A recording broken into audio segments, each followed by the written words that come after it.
Hey, how you doing? This is John, and welcome to John's Long Box. Today I'm continuing with my DC Who's Who. What is this? This is volume 20. Okay, and I can see right on this cover, this is not George Perez doing the artwork. Usually it's been Ernie Colin, so I'm going to call Ernie Colin as the cover artist.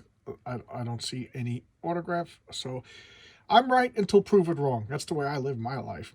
So here we go. Look at these covers. These characters are pretty cool. I love Sergeant Rock. I don't know who that is, but oh, that's the Warlord's girlfriend. Look at that guy. I don't know who these people are. Centaur Girl. I love Centaur Girl. Oh, geez, why can't I remember his name? But I know this is just me being silly. Look at this. Look at that. Okay, let's open it up and dive in. So here we go. That's their names. That's why when I did the Marvel Universe, I tried to guess all their names, but their names are right on the cover. So, a little word from the editors.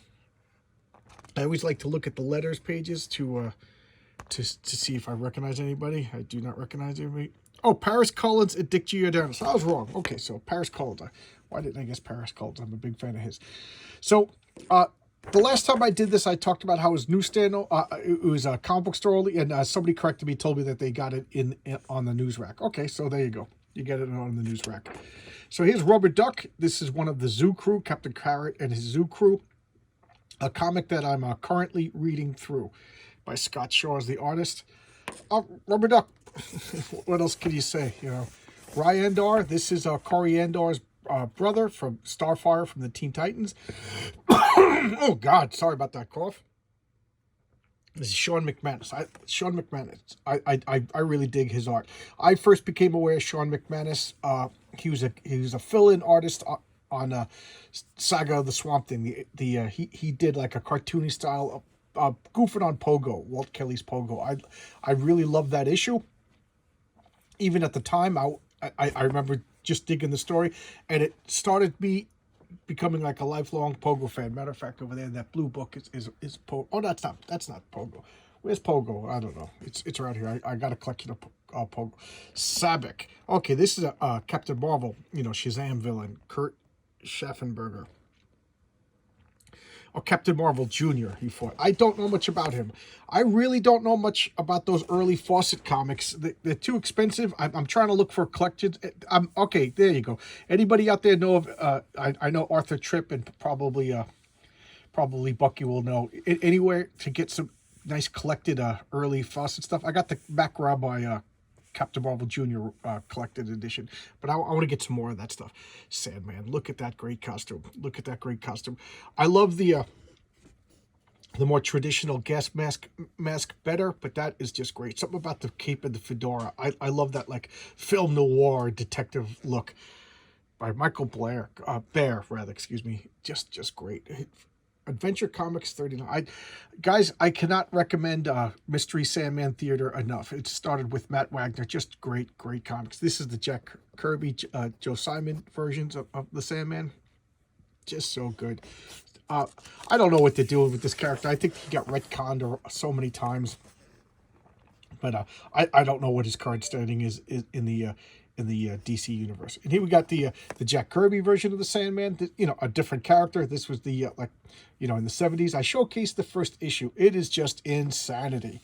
He lives in the dream stream. And he was folded into Neil Gaiman's Sandman. Pretty brilliantly done. What was his original name? Dr. Garrett Sanford. Then it became Hector Hall, and then I don't know his current standing now, if he's even around anymore, but I love the gold and red, just so classic. And this is Jack Kirby, Joe Sinnott. Oh, okay, cool. I didn't recognize the Joe Sinnott. I didn't recognize it. There you go. This, they're both old timers at this point. Sandy the Golden Boy. This was Wesley Dodd's sidekick. His aunt was Diane Belmont, which was Sandman's long-term. Not his wife, but long-term girlfriend, paramour. What is the good word to use? And this is Jack Kirby, Greg Thiessen. Greg Thiessen is not my favorite. I say that every time I do this series. Sandy the Golden Boy. What else do you want me to say? Sergeant Steele. Let's look. Dick Giordano, Sergeant Steele #1. I think this was like a early 70s comic, when they were back when DC was exploring with a whole bunch of different genres. I think he was like a spy. I don't really know much about him, other than he showed up in a few issues of the new Teen Titans. And yes, his hand got blown up real good, and he replaced it with the, the Misty Knight style bionic hand. Tough guy. Sargon the Sorcerer. This is by Fred Fredericks and Dick Giordano. All American Comics number 26. Just a super powerful sorcerer. He was killed, but who knows his current standing in that wonderful Swamp Thing comic when they had the seance to stop the that gigantic hand. That was such a good comic. Yeah, Sargon the Sorcerer. Saturn Girl. I've always loved Saturn Girl. Just a great costume. There's something about her that's really cute. I don't know what it is. Just those early Legion of Superhero girls, they're so good. Kurt Swan and Carl Kessel. Carl Kessel is my third favorite inker. So good. Kurt Swan, a great legendary elder statesman Marvel DC comic book artist. I don't know if Kurt Swan ever did anything for DC. There you go. I don't know. But Saturn Girl, she was born on on Titan, right? And she has the ability to. She's a telepath. She's the Legion of Superheroes chief telepath. Is her sister Dream Girl? Or no. Dream Girl's sister is the white witch. There you go, Saturn Queen. This is her sister. I knew she had a sister. And again, I love that costume. That retro future look is just awesome. And this is Dan Jurgens and Bob Oscar. I love Dan Jurgens. I love his. Dan Jurgens, if I remember correctly, did Booster Gold. Yeah, I love. So she's the evil sister of Saturn Girl, Saturn Queen. Scalp Hunter by George Evans, who I don't really know much about, and I don't know much about this character. I've said a million times, I've actively avoided Western comics, and now I'm getting into them. I've started to collect weird Western tales now too. But I've always loved Jonah Hex, paradoxically, but I never really bought his comics, so I can't really speak about this character too much. Scalp Hunter. Scarecrow. What great Batman villain. Arthur Adams. I wouldn't have guessed that. Arthur Adams. That is awesome. That is an awesome rendition. I don't know what it is, but World's Finest Comics number 3. I don't know what it is, but something about Scarecrow villains. That first off, Scarecrow has to be a villain. It's just the way it is. And they're just so cool. And I love the idea of like him manipulating fear against you. That is just so cool. So cool. Scavenger, that's the guy who I didn't know it was on the cover. And this is by Rob Friends and Bob Smith, two Titans. He just looks like he could punch the hell out of you. So I was going to call it Aquaman villain, and then I saw Aquaman over here. I don't know much about him. I think the very first Aquaman series I got was that 4-issue limited series when he had like that blue and white costume. Here it is, Star Labs, Science, Technology, and Research. I love that. Such a perfect, what's that called? I can't remember what it's called when you, anagram, not anagram, I don't know what it's called. Somebody please put it in the comments what it's called when you make a word out of the first letters. But Ross Andrew and Ricardo Villigan. Ross Andrew was a long-term DC. I don't know. I can't speak much about Ricardo Villigan. But these are famous. Didn't she become Rampage, a Superman villain? I don't think anything happened to him. Sarah Charles. She was in the Teen Titans a lot. And Dr. Albert Michaels. I don't know anything about him. But they always have these buildings all over.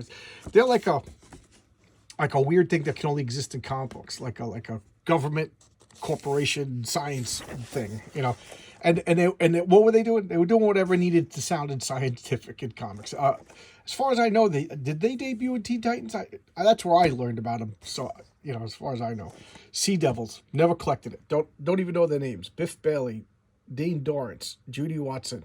This just sounds like a whole bunch of those 60s group, like Challengers of the Unknown, Sea Devils, the Cave Explorers and stuff like, kind of like a... that was big. What was it? the Tower comics, the undersea agent. You know, I guess Under the Water it was a cool adventure thing. Russ Heath. Oh, I love Russ Heath. Russ Heath is phenomenal. This doesn't show the depth of his talent. Russ Heath is one of the best Western comic book artists ever. The Secret Six, believe it or not, I just bought a full run of the original Secret Six, and I didn't read it yet, so I don't know anything about it, other than the covers are awesome. King Savage, that is a great name. Mike Tempest, by Jack Sparling. I don't know anything about this, but this looks awesome. I can't wait to read them. Of course, I read the revamps, but I really like them. Okay, I got distracted by that. The Secret Society of Supervillains. I actually got these comics too, but I didn't read them. Look at all these supervillains. Angleman, cheesy, I love him. Copperhead, Bizarro, Felix Faust, Floronic Man, Blockbuster, Braidwave, Funky Flashman. Believe it or not, that was Jack Kirby created him to be like a goof on Stan Lee. You know, Captain Boomerang, Grodd, Captain Cold, Hijack, Captain Stingery. Okay, Killer Frost. I always found Killer Frost to be an amazing villain, just a stone cold killer. Cheetah, I don't know what it is, but the chill I was a Killer Moth, who cares? Kronos, I've always liked time villains. I don't know why. Lex Luthor in my favorite armor. I love that. Manhunter. Oh, that's one of the rogue clones of what's his name? Paul Kirk or Kirk Logan or Kirk Paul, I forget. Reverse Flash. I didn't like Reverse Flash until later on with the Mark Waid run. Matter Master, Shadow Thief, Mirror Master, Sinestro, The Mist, Silver Ghost. I don't know, that's a character that I've always liked. The Monocle. Even DC, even Marvel has a character called the Monocle. It's just such an arrogant look that you just love to hate him. The Monocle. You get that tight little mustache and that like give him like a Prussian outfit. The Signal Man, Poison Ivy, Star Sapphire, Psycho Pirate. I just find the concept of the Psycho Pirate so cool. He makes faces, and then you get the emotion of the face. So if he makes a scared face, you become scared. Such a cool villain. The Trickster, Quake Master, the Ultra Humanite. I don't know what it is, but that villain scares me. A body-stealing scientific thief who he stole like a woman's body, an insect's body. Now he's got this genetically engineered like killer ape, and he's got super mental powers, and he can steal your body. Just something about that. The Ragdoll I find terrifying. Just a terrifying villain. Look at that. That is just focus. And the Wizard. I don't know. Look at that guy with the cone head. Is that the Wizard? Oh, 2 pages are stuck together over here. Sensei. Okay, Asian stereotype man. I guess when he fights Dead Man. I know nothing about him. Luis Garcia Lopez. What a great artist. I don't know anything about him. Martial arts teacher. Where does he come from? Strange Adventures 213. Okay, don't know anything about him. Here we got Steve Leahy's Censor Girl. I recognize his artwork. Let me just make sure. Okay, I just didn't want to make a fool of myself. What she started out as Queen Projectra. What a horrible name, Queen Projectra. But then she Karate Kid was killed, her husband, and she left Legion. She came back as Censor Girl. What a great costume. She has the ability. She originally had the ability to make like holographic projections, but then she has the ability to like, you know, illusions. And she craftily done. She was vastly powerful. What a great costume. What a great costume. Sergeant Rock. That's got to be, yep, Joe Kubert. Joe Kubert. What a tremendous talent Joe Kubert is. And look, I don't know anything about him other than a few times. I think I got like a Vertigo series with him. I really don't have much about him because I actively avoided military comics until like the past couple of years. So, you know, to me, he is like he serves the same purpose of like Sergeant Fury over at Marvel, you know, but I don't think he survived World War II. Seraphan, this is one of the Forever People. Yes, Forever People. Kirby and Gary Martin. Okay, I wouldn't have guessed that. I said this a few times. I've been buying I started with Jimmy Olsen's Pal. What is it? 137, the first Jack Kirby issue, where he introduces the Forever People and the Fourth World comics. And I'm going to start reading them in time. I haven't started yet. Why? Because I got too many comics. I keep buying stuff and then I forget until I see things like this. The Seven Soldiers of Victory. Who drew this? Howard Bender and Del Barrett. These were just like, what, out of place, like time displaced heroes that banded together. I really don't know much about him, except that they showed up a few times, and then, like, I really don't know if it was like Earth 1 or Earth 2 versions that showed up other places that contradicted that continuity. I don't know, but we got the original Vigilante, the original Green Arrow, Star Spangled Kid, the Shining Knight, Speedy, who's the sidekick of Green Arrow, the Crimson Avenger, and Stripesy. Stripesy was the adult sidekick of the child Star Spangled Kid, turning tropes on their ears. I don't think the only comic I have by them, I think, is the Grant Morrison one that was really bizarre and kind of bothered me because it seems like it disregarded continuity. The Shade, Carmine Infantino and Rick Magia. I couldn't pronounce his name. All right, this looks good. I've been bashing on Carmine Infantito in this series, which isn't fair considering the guy's like 900 years old at this point. But this looks really good. They made the Shade a really, really compelling villain in the 90s Starman comic, to the point I really dig him now. I think he's a really cool villain. I was indifferent to a lot of these because I just didn't read this era of DC too much. Shade the Changing Man by, obviously, Steve Ditko. This was one of Ditko's creations when he went to DC. I showcased issue number 1. This is like one of those love it or hate it kind of comics.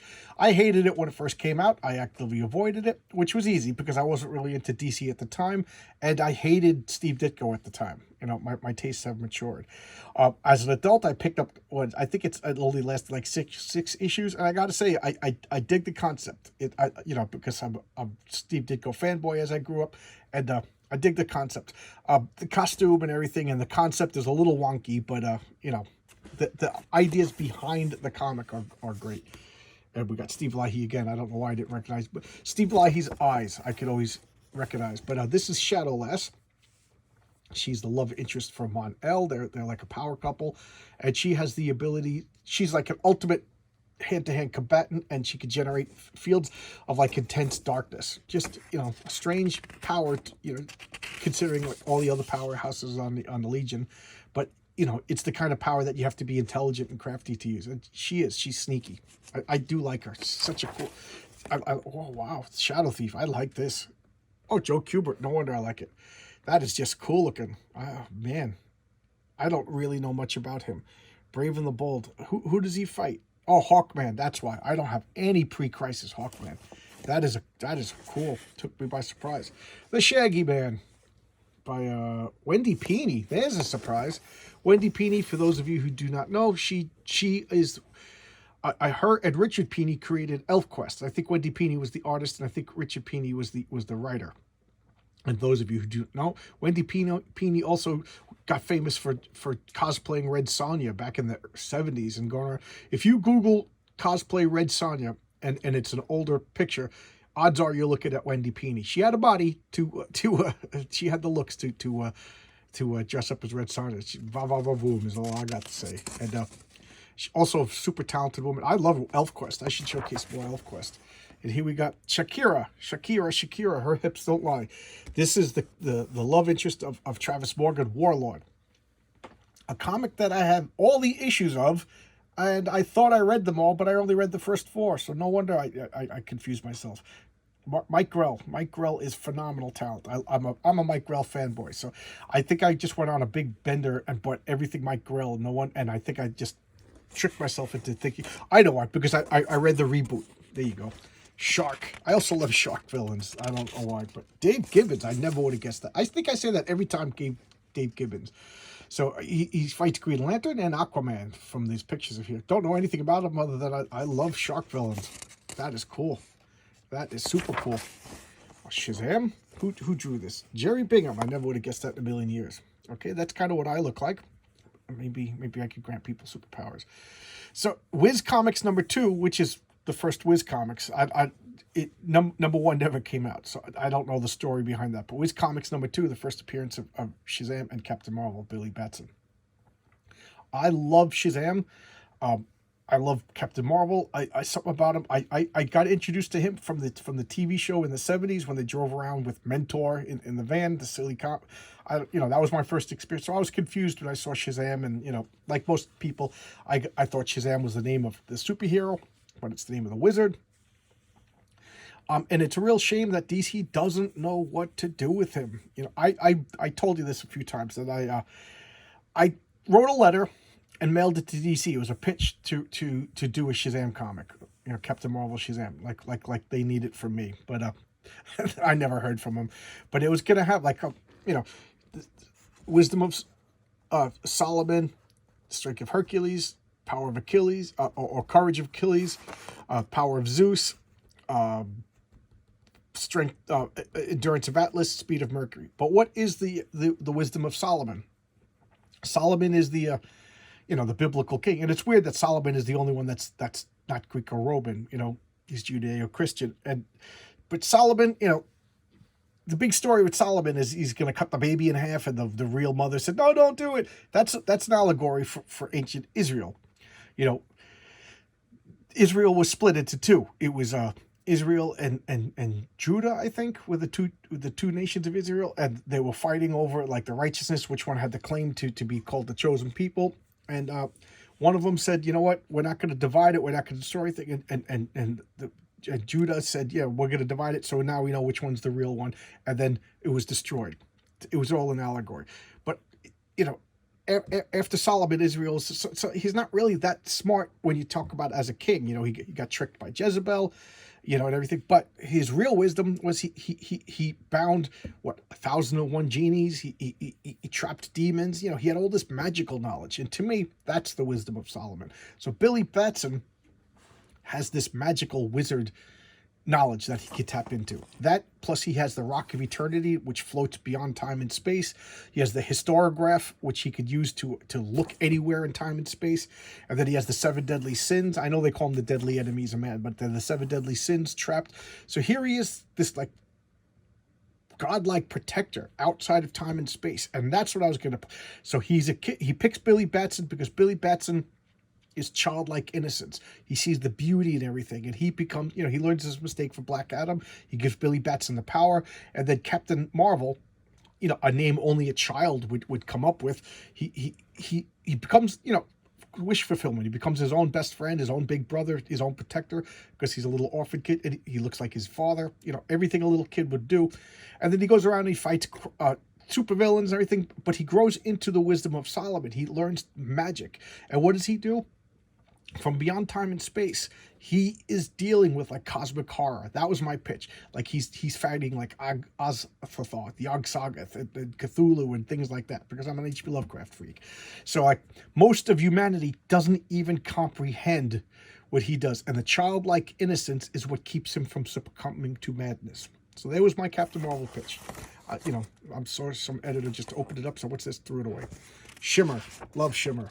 Is this George? No, this isn't George. It's Chuck Patton and Bob Smith. She was one of the Fearsome Five. That's her brother Baron, who goes by the name of Mammoth. She has the great power to transmute molecules. Look at that, and apparently go disco dancing. But she fought the Teen Titans. I love the Fearsome Five. The Shining Knight. So wasn't he one of King Arthur's knights, formerly Sir Justin Arthur? Yeah.